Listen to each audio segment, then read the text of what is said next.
Good evening. My name is Thurman Greco, and this is Let's Live with Thurman Greco, coming to you from Channel 23 in Woodstock, New York, on YouTube, and we have our favorite guest here this evening. We are so happy to have you. Can you please tell everybody your name? What one? What name? I have many names. Actually, I'm known in town as Fiona, but my other name is Suzan Saxman. That's what kind of a birth name. Now, the other name. When somebody wants to book an appointment with you, what do they do? You have to go online, and it's SusanFionaSaxman. Okay. .com. Okay. At Gmail. So it's all three. It's all three. Yes. Yeah. And can people reach you on Facebook? Yes. Facebook Messenger, but I'll send them to the website because my assistant is the one who books.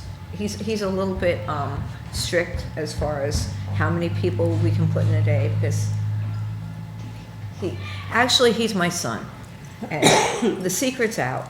He's my son, and he knows that mommy can get a little bit tense if there's too many people in one day. Right.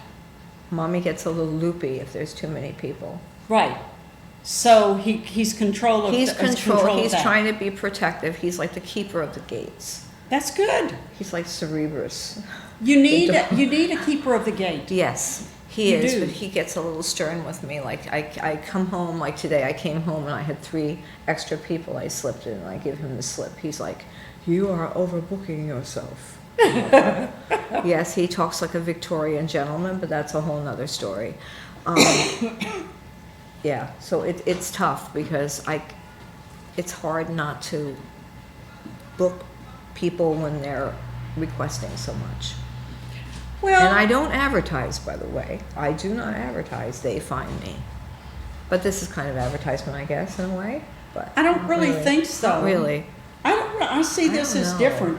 But people do have to find you. That's good. So that means they have to make a decision, Mm-hmm.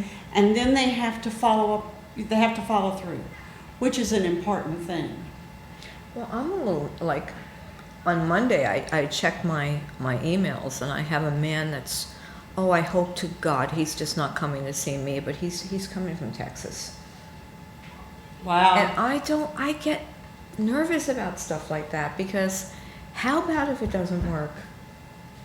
He wants to talk to someone that he loves that died. And how about if my brain is just not on that day? And then I wrote to him already, and I said, I wish you wouldn't come all that way just to see me. Is there anything else you can do here? Don't come for me. And he's like, no. He said, my partner and I really loved your book, The Reluctant Psychic. And he's like, we read it together, and then his partner died. So he wants to make this pilgrimage, if you will, to come see me. And I think that's hope lovely. I don't disappoint him, because that would be just devastating to me. I get very worried about not being able to live up to what I'm supposed to do, because I really can't control it. Some days it works better than others. Some days I have stray spirits marching through my head. Don't make sense. But also, your client has a lot of control over that as well. Yeah. I know that at the beginning of the coronavirus, when everything was shut down, I had a man come to me, and for a tarot reading, and he was trying to decide whether to leave the New York area or go elsewhere, or stay, And so I told him, and he was really focused, really upset, really into this reading. He was on. This guy was on, okay? So last week, he came back through, and he was so relaxed. Oh, good. He was so, Oh, yeah, but good. you know what? The tarot reading was just, and that's because he was not on. Some days it just doesn't Right. come out. So as much this as guy's we like coming it up to. from Texas, and he's going to be on. The saddest thing I find is that, and this happens a lot, when relatives that nobody really wants to hear come through, because the relatives are so desperate to be remembered. Today I had some Uncle Walter who was not really interesting to the person who came to see me, this man who died on her father's side. He kept coming through. I'm like, Walter. I said, Uncle Walter, who had a heart attack like 15 years ago. She said, yeah. I wasn't close to him. He kept trying to come through because he could. And that's only it, because he could. Wow. Because he could, and because I guess he was lonely, because he was like, hi, I'm here, don't forget me.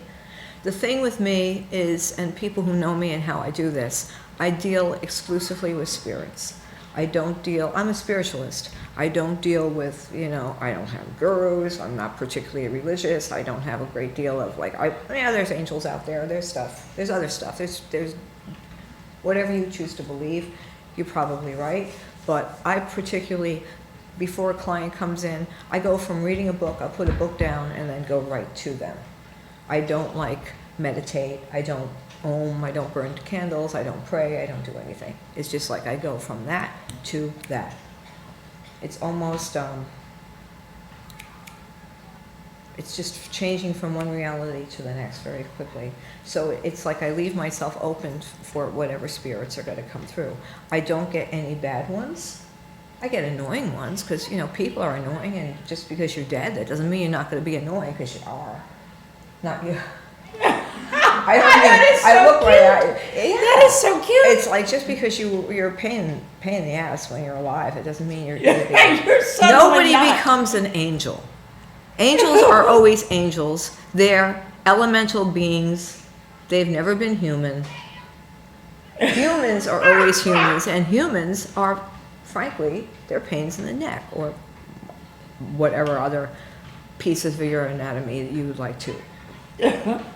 They're disturbing.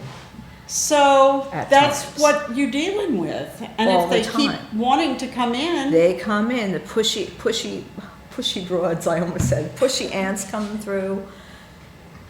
Yeah. Drunken fathers. Yeah. And nobody's really mean or awful, or, there's no one that's scary. I don't deal with scary. I don't even have nightmares. I don't even know how I manage that and what I do. I don't even get nightmares. oh, that's wonderful. But then again, curiosity is, I'm not sure I even dream a lot anymore. I think I'm living a waking dream most of the time. Yeah. That's weird. even a plus. That's kind of weird. Dreams have been taken away a couple of years ago. I don't really dream a whole lot, which makes me wonder what reality I'm Is on. that because when you sleep, you're gone into a deeper Yeah, sleep? probably.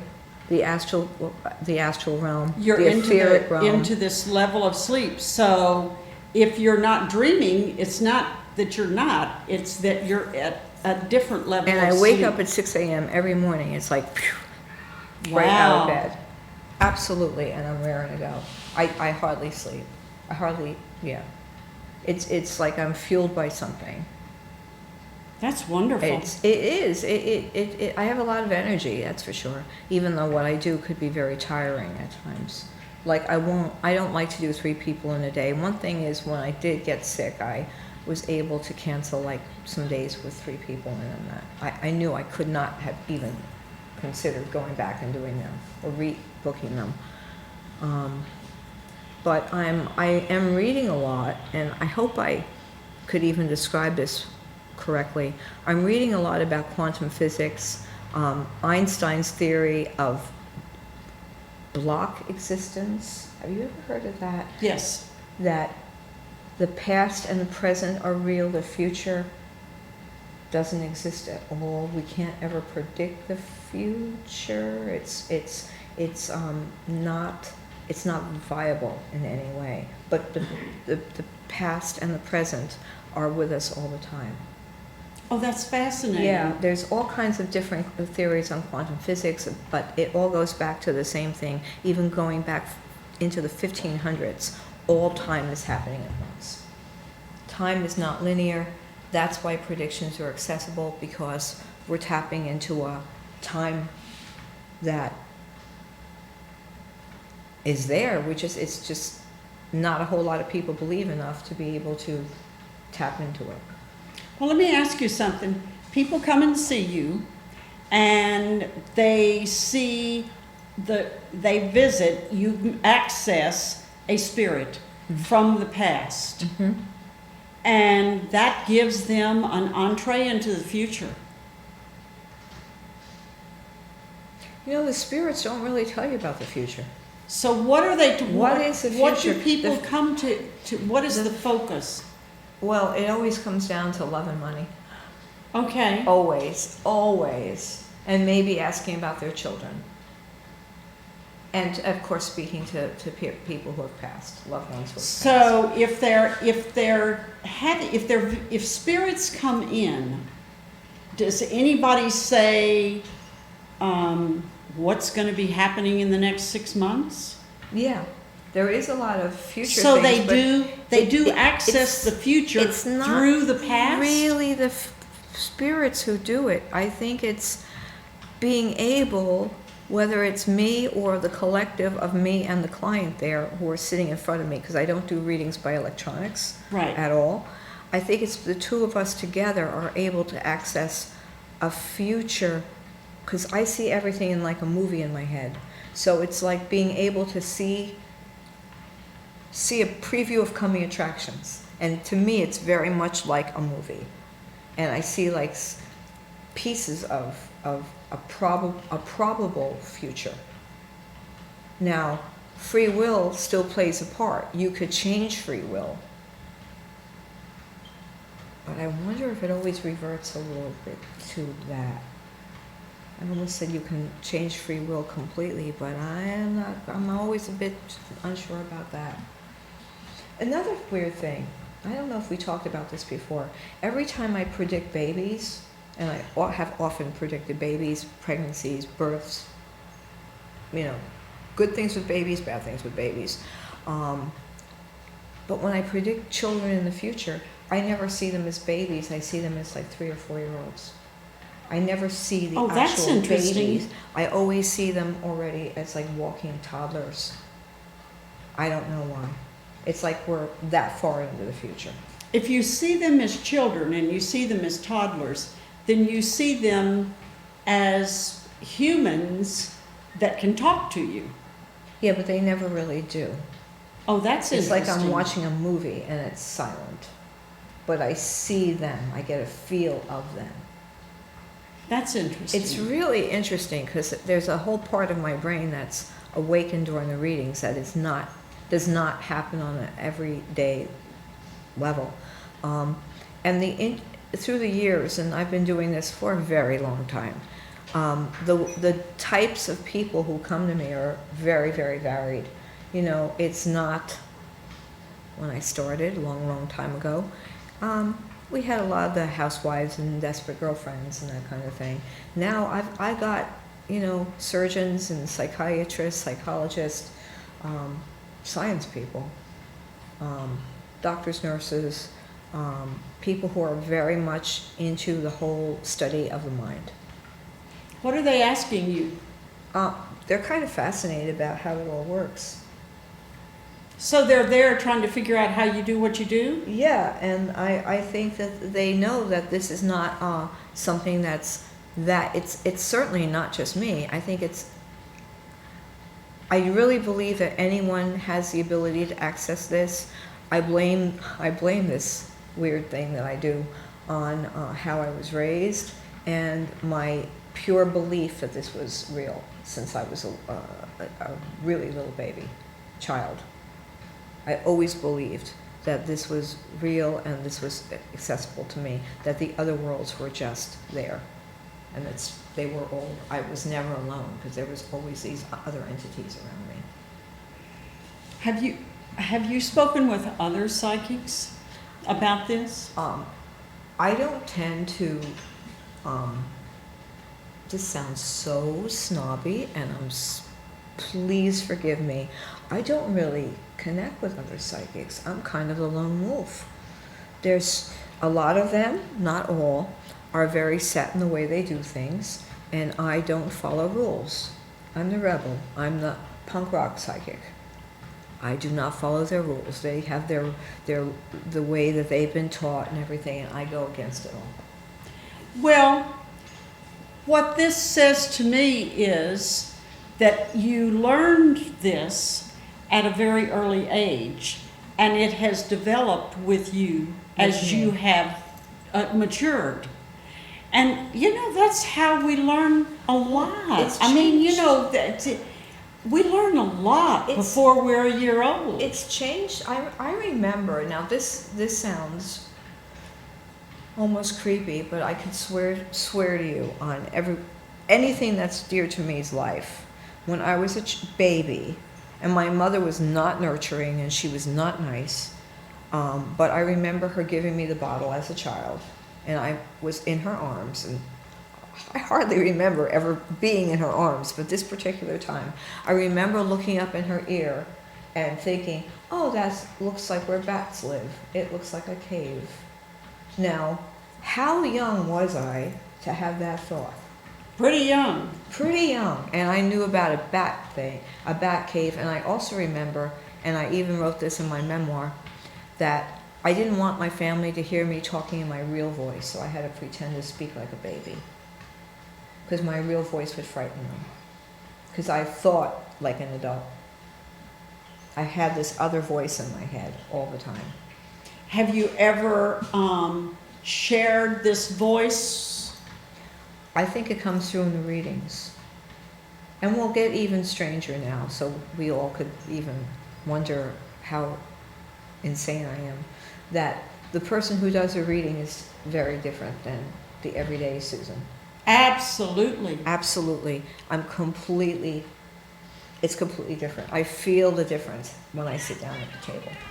Oh, I think I Thank definitely. you for understanding that. Oh, yeah. Okay, thank you. You cannot be on Thank you. all the time. Thank you. Because the reason you always see me and Ghost walking through, Ghost is my little dog, walking through the flea market is that's my little playtime before I go to work. Yes. And when I go to work, I'm a different being.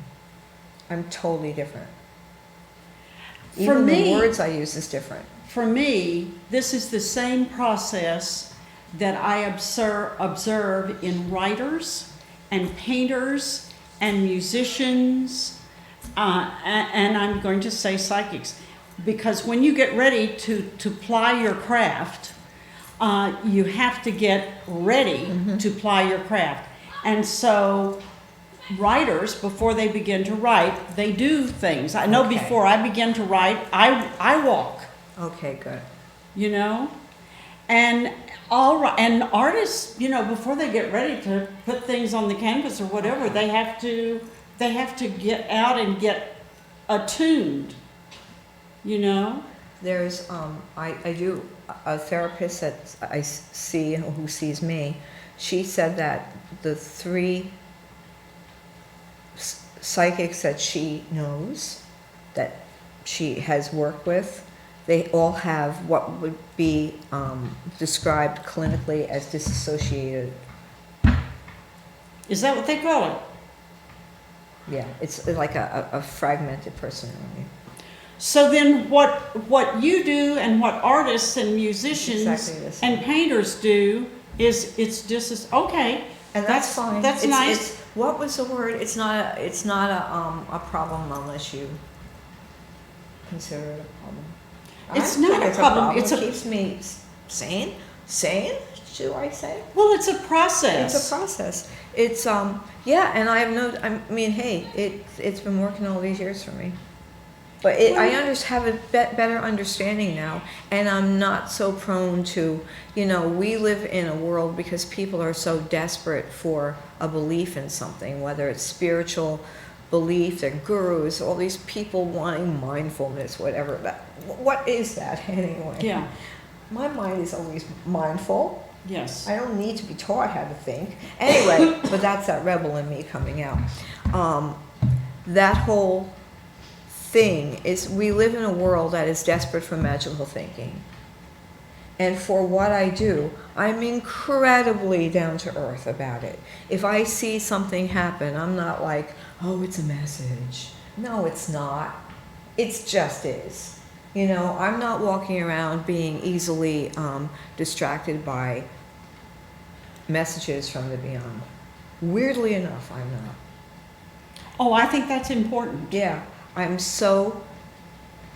almost said practical. I can't believe I described myself. I'm so grounded in a sense. It's like, no, that wasn't a coincidence. That was just... No, listen, that's necessary. But there are Because some things that are amazing and beautiful and miraculous. I'm not saying I don't believe in that. Right. But there are other things that just happen, and it's not, it's not a big deal. But so many people are like constantly, oh my God, I got this sign. I don't feel like that. Well, I think part of becoming professional is growing up and being able, now I'm going to use the word muscle memory, although that's not, but you're able to, it to is. come I into get this, that. you're able to remember the gear that you have to be in order to do what you're supposed to do. And I think that people who go on stage, Mm-hmm. in front of audiences, if that is what their personality type is, they have to do something have to before do they it. go on stage. Absolutely. Because otherwise they cannot, and when you sit down to play a piano at a concert, you've got to do something because your muscles have got to remember the music. Absolutely. To me, that's how It is. But it's a very, it's an interesting time, and I know that we were talking about how my little dog was supposed to be here tonight with for a Reiki session, but I think that she was too fearful of things. And one thing I wanted to mention is that one mantra I do with her, because she is so scared, is when I walk her sometimes, I just say out loud over and over, no fear, no fear, no fear. Oh, that's great. I have to, and I'm saying it also for myself. We can't, even though the world is bizarre right now, we can't live in fear. We can't be afraid to go out or afraid to breathe or afraid to, be among people, even though sometimes we don't want to. It's too much fear. Yes. You gotta live. And I gotta live. You gotta live, and then you die, and in a way you're still living.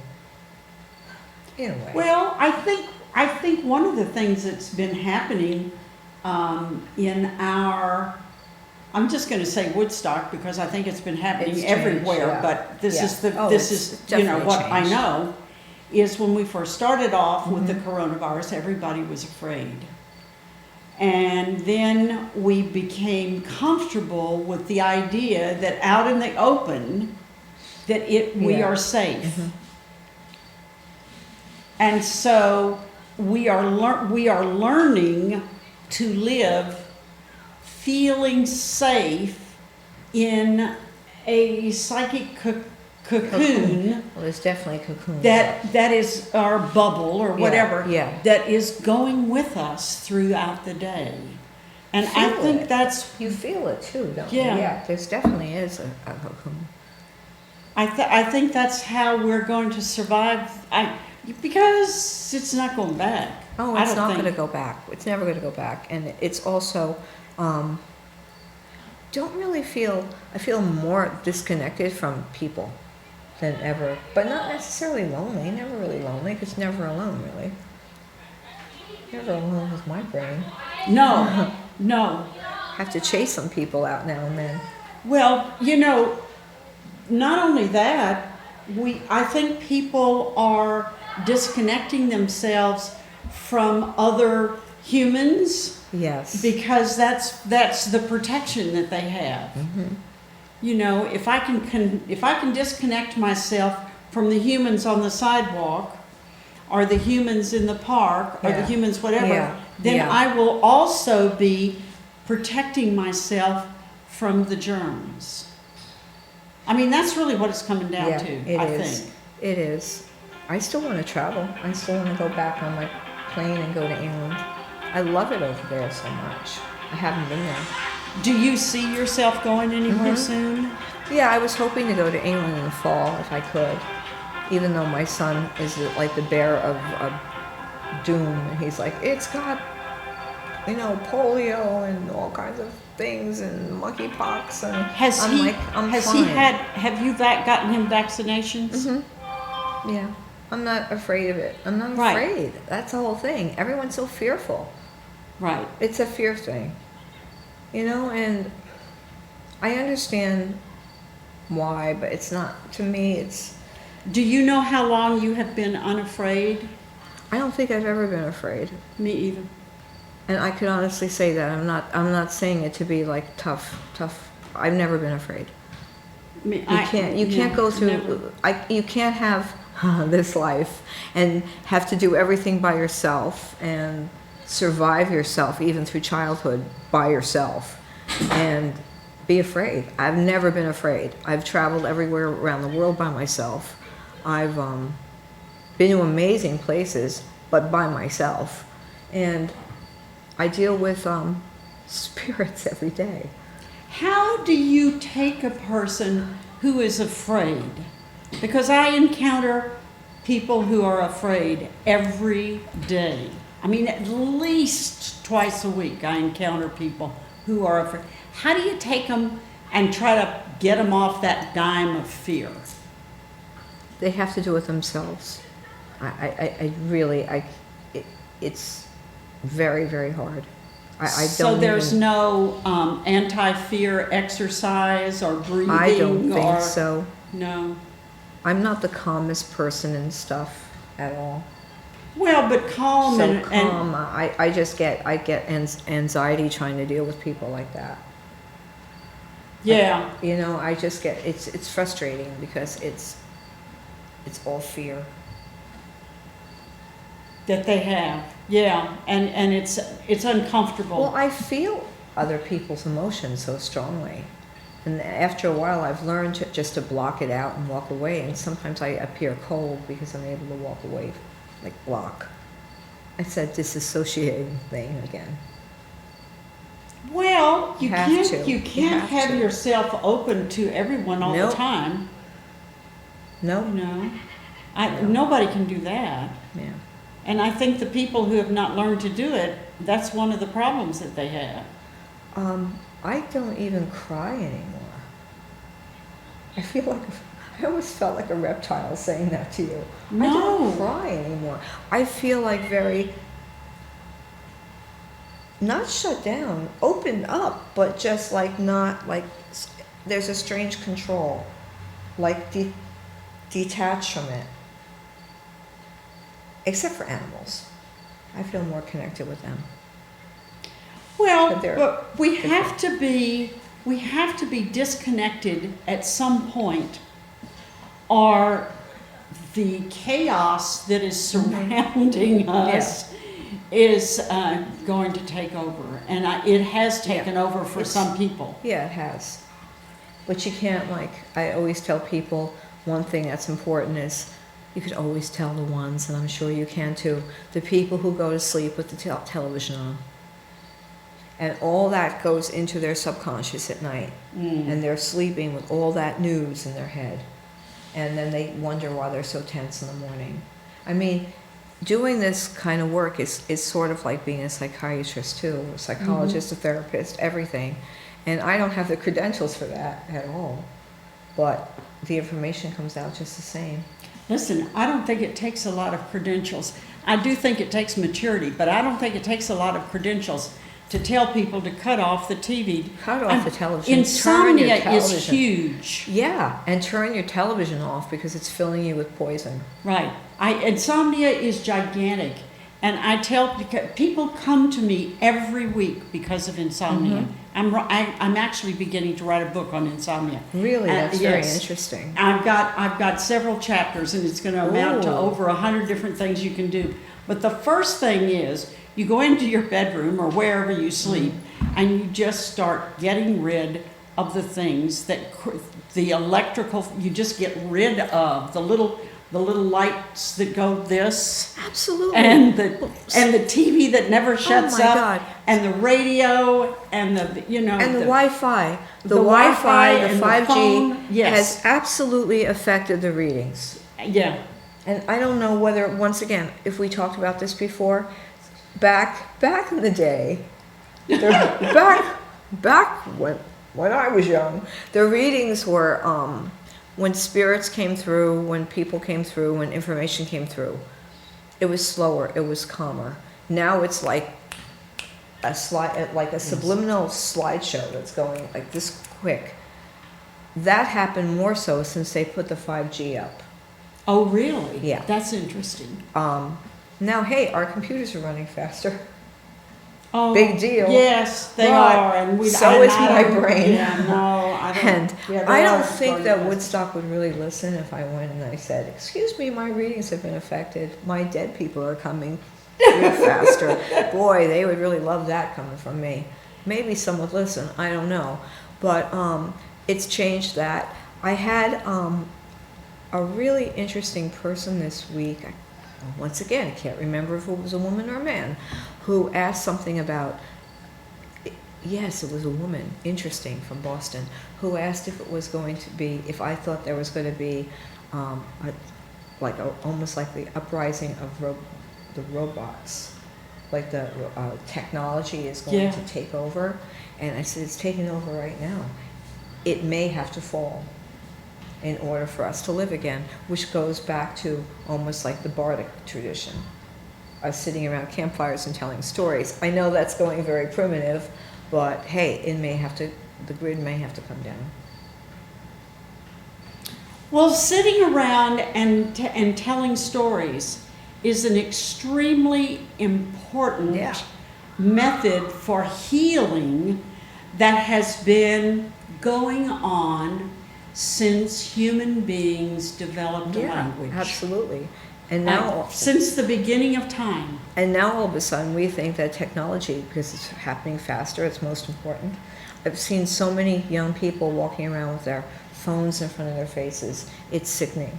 It's absolutely sickening. I see this, and I see it all the time, and I thought that part of my response was the fact that I'm old. No.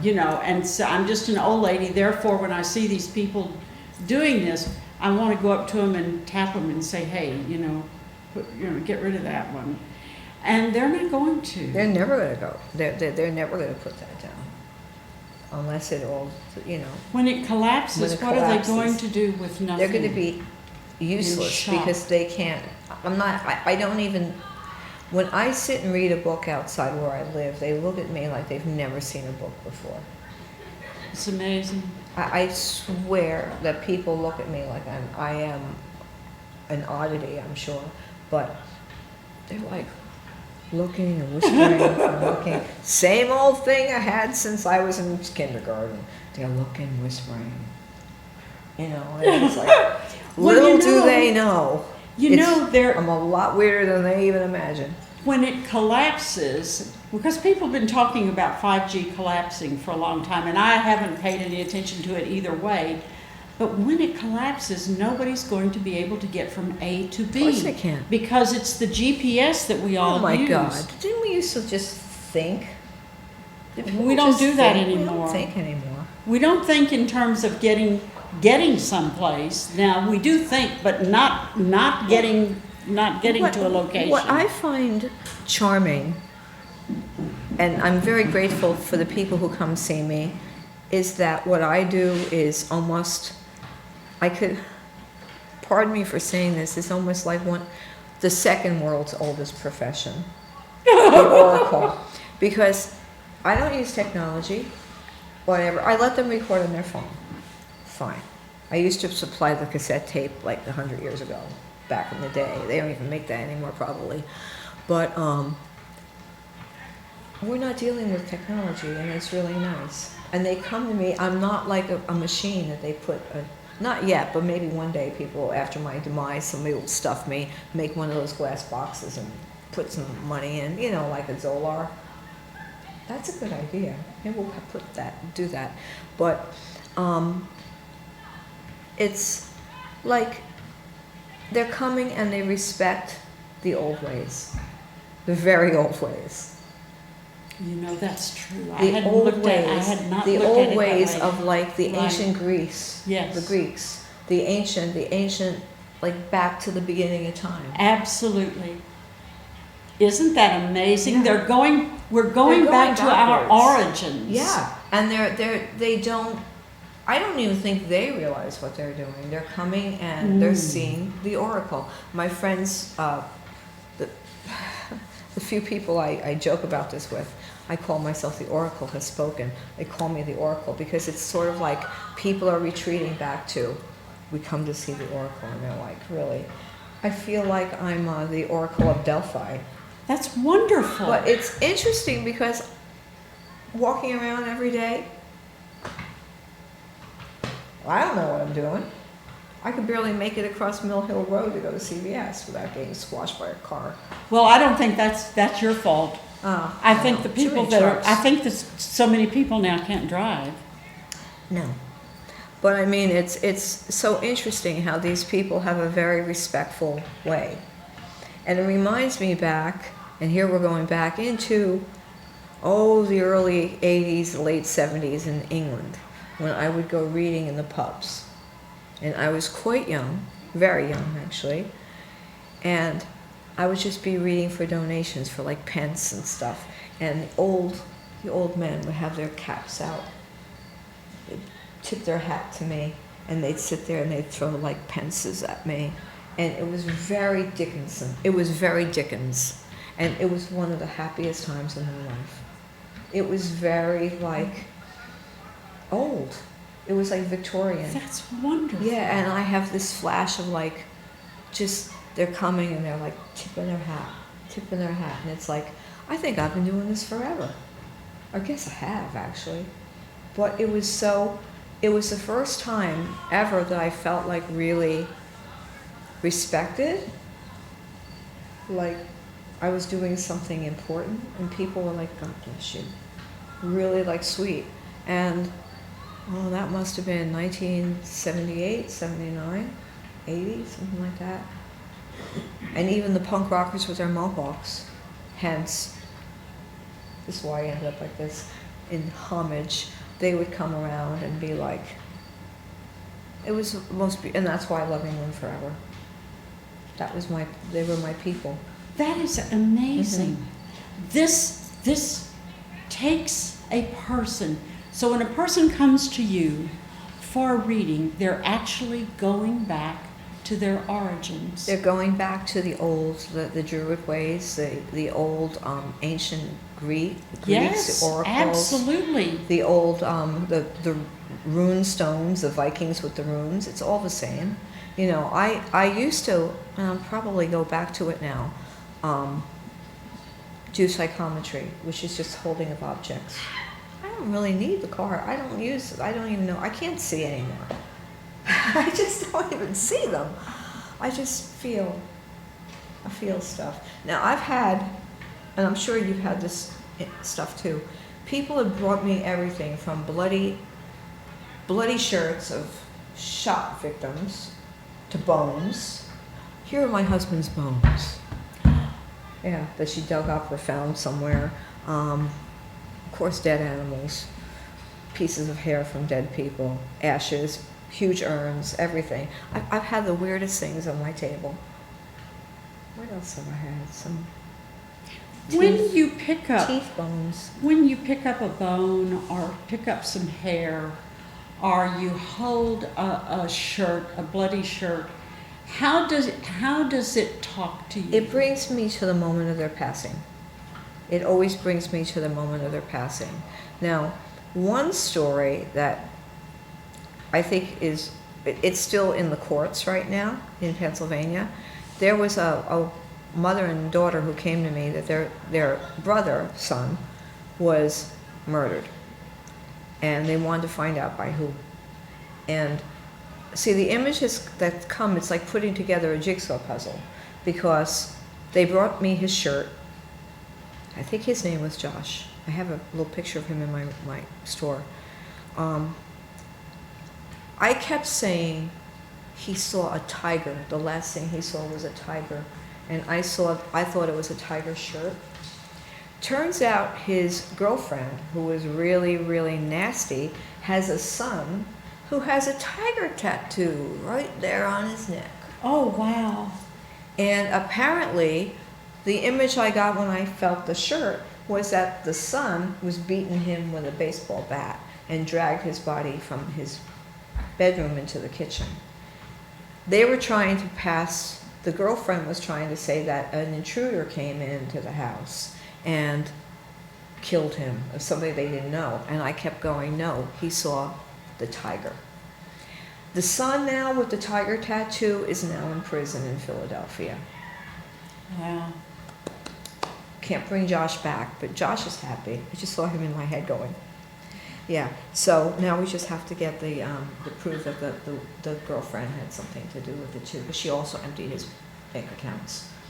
Do you seek that kind of work? No, they come to me. They find me. I don't mind doing it necessarily. I don't like missing children. I don't even like missing pets, because chances are they're not alive anymore. Right. I don't like doing that. Even like cats, dogs, Right. I don't like it because they're not, and I hate telling people. But see, it doesn't come through like, oh, this person, it's not like I got his name or anything like that. It was a very subtle thing. We could have said it was a tiger shirt. It could have been anything. No, it was a neck tattoo. Okay. And that's how they got him. And they questioned him, and sure enough, it was him. So it's stuff like that. That's what I do. And it's not an exact science. It's more of like putting the puzzle pieces together. Now the daughter and the mother are huge fans of me, and they keep coming from Pennsylvania, and they're lovely people. But Do you ever turn that kind of work down? No, not really. But I don't. Actually, yes, I have. When people email and they said they're looking for a missing person, and right after I read the email and I know they're dead already, Yeah. I can't. No. And sometimes I'll write back with, I don't think I can help you in this. There's been a few terrible, there's a lot of murders. There's a lot of murders. And a lot of them are coming to mind right now. Girls buried in refrigerator boxes and stuff that we worked on. But, back also, a long time ago, the police use psychics. They still do. I don't like it when they used to use me when my son was very little, and I stopped it because it was too sad. Okay, Missing I children. think that's what I was kind of Yeah, coming missing to. children. I didn't You just want to have do it. discouraged I it. didn't want to do it. I didn't want to do it. I do like. I would rather do haunted houses and that kind of thing. Well, now, if you do- you're already dead. If you do haunted houses, are you actually walking on the property? Yeah, Or, you do? some of them, Yeah. like nearby ones. Or if they're not nearby, can you do it No. remotely? No remote. I started out with haunted houses in England. We called them the rescuing of the spirits. And it was always, interestingly enough, it was always an Episcopal minister or reverend who got me involved in this. It was never like another psychic or mystic, it was always a man of the cloth, shall I say. I'm talking weird. I'm getting weird now. Man of the cloth. Anyway, I started doing that, going to haunted houses there. And I still do a couple in Saugerties, some mansions. Usually it's nothing bad, it's just restless. We don't have a lot of demonic activity. That's just in living people. Yeah. It's just people being nasty to each other.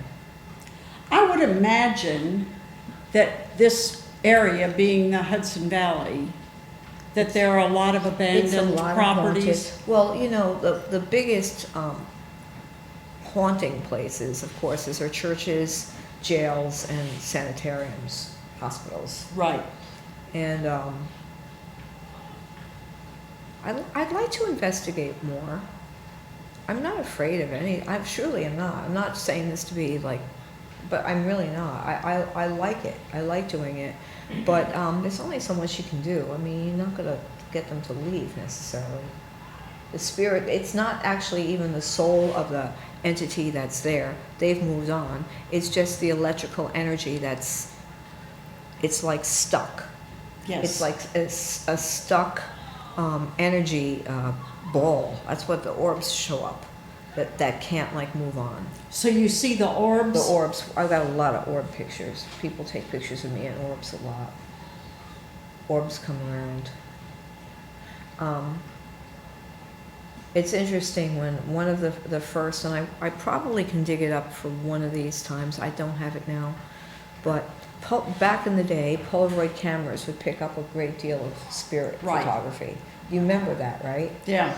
And I remember... Well, a Polaroid is a different technology. It's a different technology, and I remember this kind of defined my entire life, I think, when I was like 12 or 13, my family, we went on a trip to, I think this was in Germany and Austria and all those places, and I was having spirit communication constantly, and of course they didn't believe in any of this stuff.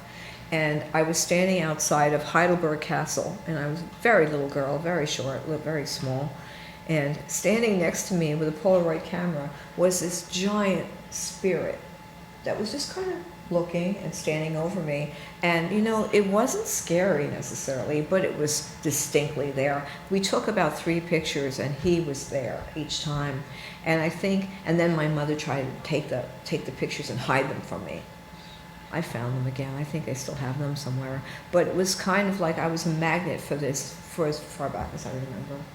And I was always fascinated by it. I was never scared by it. I should have been. I was a very stoic, silent child. Well, you know, the thing is that when a person comes to you for a reading, and how much time do you spend with them? An hour. An hour. An at hour. least.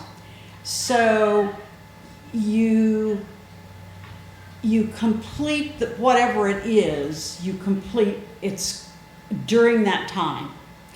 But if someone asks you to go or to help them find something in a building or whatever, that you said is a different process. It's a puzzle. It's a puzzle. So it's a different kind of work. It's different. Like yesterday, a girl came to me who lost her engagement ring. And I kept seeing in New York City a tan pouch with a zipper that she put it in. And she kept going, I don't have a tan pouch with a zipper, but I have a yellow pouch with a tan zipper. Like, maybe you should look in that one. Maybe I should look in that one. And it's funny because it's like, it could be a subtle little difference. And she's like, well, I didn't look in there. And I described the bathroom, even the painted flowers on the sunken thing.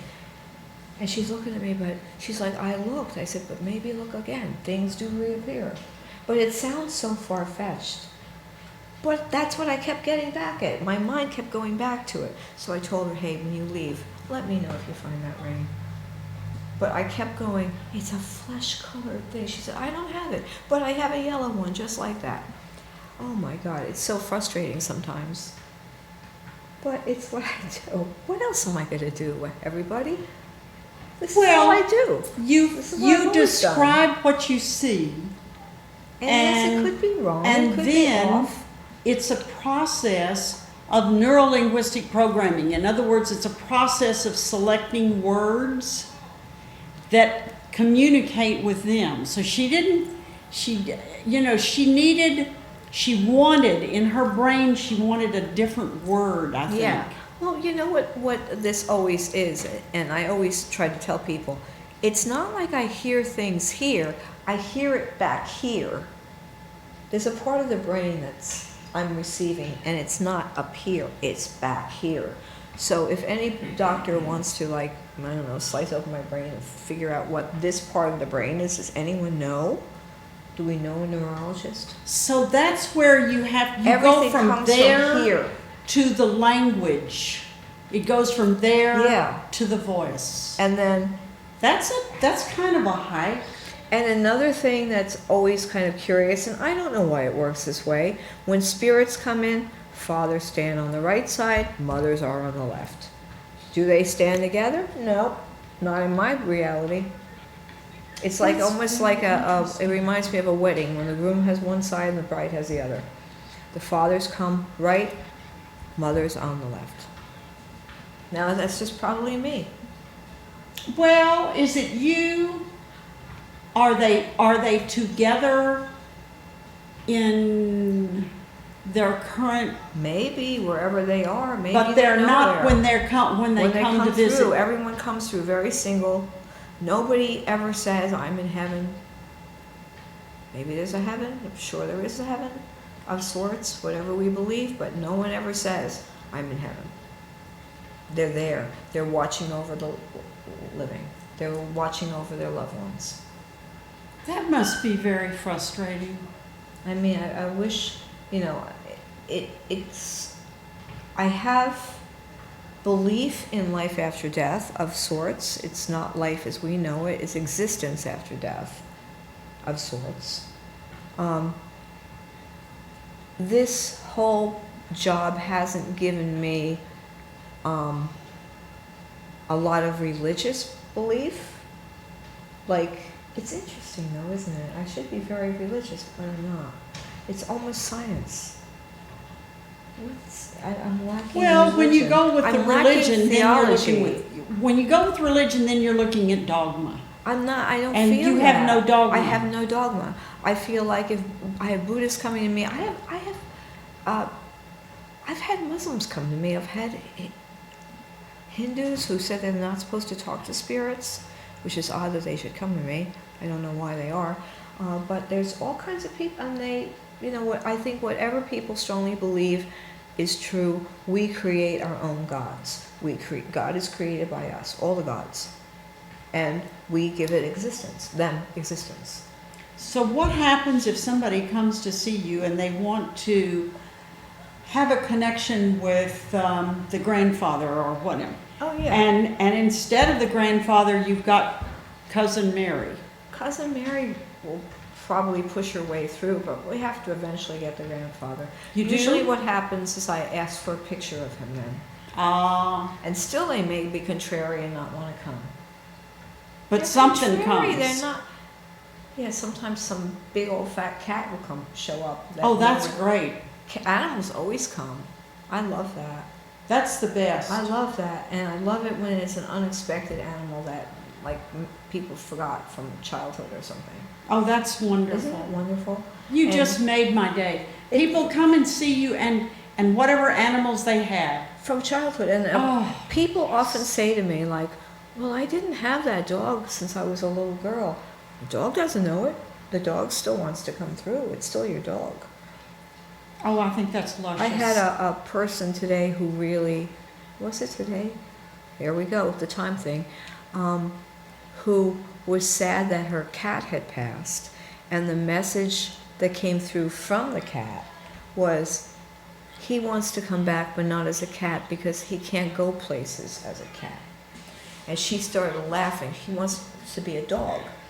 And she laughed because she said this particular cat always wanted to go in the car and ride like a dog would.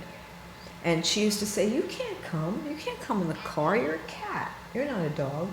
So when the cat came through, it says, I don't want to be a cat anymore, I want to come as a dog so I can go places. Oh, that's too darling. And that was just today, which really was touching. That brings a little tear in my eye, so that touches me. Oh, that's adorable. So I've said, look for your little white dog that's actually your old white cat. That is too adorable. And And so the goldfish and the birds, they all They come. all come. But that's They the all best come. news to hear. Always the best news. Always. Even the animals that are the most maybe the most not loved, like snakes and stuff, they come through. Our person loves them. Oh, that's The delicious. vibrations of them, they just all come through. It's really, really beautiful, and it's really cool. I'm very lucky. I'm very, very fortunate. And you know, Oh, we have it's 5 real. minutes left. 5 minutes. No, how did it go so fast? It just goes like that. Oh, God. Well, that's Well, time. it's Time is us. so different. Time moves at a different velocity. I wish I knew the scientific words. I'm trying to study. Eh. It's, yeah. Well, you can exactly. teach them. When you learn them, you Well, can I'm teach them. I'm trying to learn about how all the old, like William Blake was really amazing into all this stuff. I'm reading about William Blake, and he talked about the other dimensions and the fourth visions, and how he walked around in a state of euphoria because he was always connected to angels. I do believe in angels. Angels are around, but they weren't human. No, they were never human. They were never human, and we don't become angels. No. But We- they're there. They're Angels entities. are angels. There's so many entities. There's so many creatures. There's so many elementals that exist here that we're sharing our space with.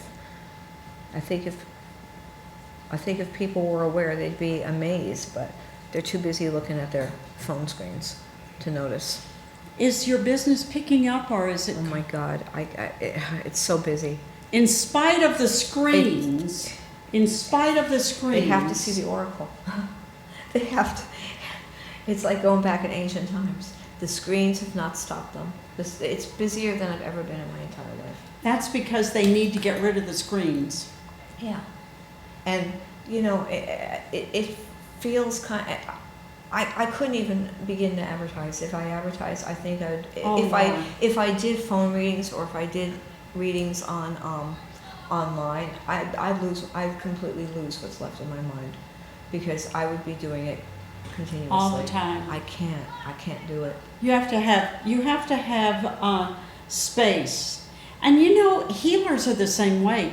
Physicians and nurses, they got to have a day off. Yeah. When you had all these healing people working with the coronavirus, they didn't get a day off for weeks and weeks and weeks. And they just were, it was so terrible for them. I feel like I'm in a constant state of amnesia now, because I don't remember my days, and it's a little weird right at this point. Well, I don't remember my days, but I thought it was because of my age. I blamed it on my age. Well, what is our send-off message for the evening? Do we have one? Well, Come see us again. definitely. Life is everlasting in a way. Physical life, well, this is a dress we take off. But we don't really, really go anywhere. Well, we do go everywhere. We go everywhere. We are everywhere. But there's no fear. No fear. That's a message. No fear, but who is going to be fearful is when the fireworks go off. Oh, Tomorrow, is it? yeah, the 20th. Oh boy, the 20th. I am And just those so poor animals, not ready. I am Nope. so not Bombs ready. bursting in air, rockets red glare. They have to get those boom booms in. They I have to am do the so- guns and that. It's war. But I- anyway, poor Yeah. animals are going to be scared to death. I'm going to have a shaking dog again. Yes, yes. And I have to be And home then with her. and then we have Sunday. And Well, then thank Sunday. you so much. It's been wonderful. Once again, thank you for having me, and And- thank you for understanding. I say stuff to you that's a little odd. I don't for think it's most odd people. at Thank all. you. Well, you get it. You get me, because you do it too. Well, I really don't. But I don't think it's odd. I think it's all part of life. It's part of life, and it's a huge part of life, and it is life. It's life, it's death, it's everything in between, and it's real, Yes. you know, and that's what none of this is made up. We can't make this stuff up. No. No. No, we can't. Have we blown our 5 minutes? You have 1 minute. You have 1 minute. 1 minute. Well, I guess just be kind. Be Be kind. kind. No fear. Be kind. Yes. And don't fall asleep with the television on, for And God's don't be sake. so hard Unless on you're ourselves. looking at this show and then you can. Because it's good stuff we'll put in your head. Maybe. Thank you very much. Thank you. Thank you very Bye. much, Ellen. Thanks, We Ellen. really appreciate Bye, what you thank guys you. do. Thank you. Until next time. Bye. Bye-bye.